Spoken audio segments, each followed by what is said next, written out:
नमस्कार दोस्तों, आज एक बार फिर मैं राजेंद्र नागर आपके बीच हाजिर हूँ और आज एक बहुत ही महत्वपूर्ण और गंभीर विषय पर, लेकिन प्यारे से विषय पर आपसे बात करूंगा।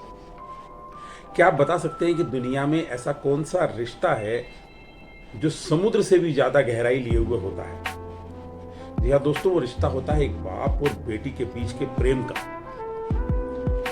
बाप माँ और बेटी के बीच के रिश्तों पर भी खूब हुआ करती है, बहुत अच्छा रिश्ता है, आप जानते हैं। लेकिन वो जो रिश्ता होता है वो एक भावुकता लिए हुए होता है, और बाप और बेटी के बीच का जो रिश्ता होता है वो जिम्मेदारियों का होता है, सुरक्षा का होता है। आपने देखा होगा कि जो बेटी की विदाई होती है ना, तो बाप अकेला एकमात्र ऐसा शख्स होता है जो कि सबसे बाद में रोता है। बेटी सबसे खूब गले लिपट लिपट के खूब प्रेम से रोती है, लेकिन उन सब के बीच में भी कहीं ना कहीं वो अपने पिता को, उसकी नजरें ढूंढती है कि मेरा पिता कहाँ है। और उसका पिता उस समय कहीं ना कहीं या तो मंडप की कुर्सियां उठाता हुआ दिखाई देगा, या कहीं पीछे छुप के खड़ा होगा, या पंडित जी से जबरदस्ती ऐसी बातचीत में व्यस्त होगा।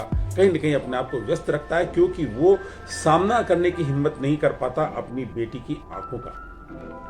बचपन में जब कभी बेटी ने गलतियां करी, बेटे ने गलतियां करी, तो लड़के को तो उसने खूब चाहे मारा पीटा कूटा होगा, लेकिन बेटी की गलतियों को वो नज़रअंदाज कर जाता है और आर्टिफिशियली, कृत्रिमता के साथ ही उसे चाहे डांटता है, लेकिन हल्का फुल्का डांट के उसको हटा देता है, बात को समाप्त कर देता है, क्योंकि वो जानता है कि बड़ा होने पर वो बेटी उसके पास से चली जाएगी। उसके बाद उसके ऊपर जो सुरक्षा का दायित्व तो उसके पास था वो सब समाप्त हो जाता है और वो ट्रांसफर हो जाता है ससुराल वालों के ऊपर।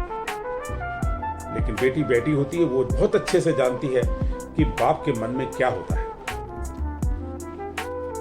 और अब इससे ज़्यादा मैं कुछ भी कह नहीं पाऊंगा, क्योंकि ये विषय कुछ ऐसा है। लेकिन चलते चलते आप सबसे एक बात जरूर कहना चाहूँगा कि बाप के लिए बेटी उसकी ज़िंदगी होती है, लेकिन वो पूरी ज़िंदगी कभी भी अपनी बेटी से ये बात नहीं कहता है। और बेटी के लिए उसका बाप उसका घमंड होता है, उसका गुरूर होता है, लेकिन वो भी कभी अपने बाप से इस बात को नहीं कहती है। ये रिश्ते हमेशा सदैव ऐसे ही सजीव और अमर बने रहें, प्यार सबके बीच में बना रहे। इन्हीं भावनाओं के साथ मैं अपनी बात को समाप्त करता हूँ। अगले रविवार पुनः मुलाकात करूंगा ऐसे ही किसी विषय को लेकर के। तब तक के लिए नमस्कार।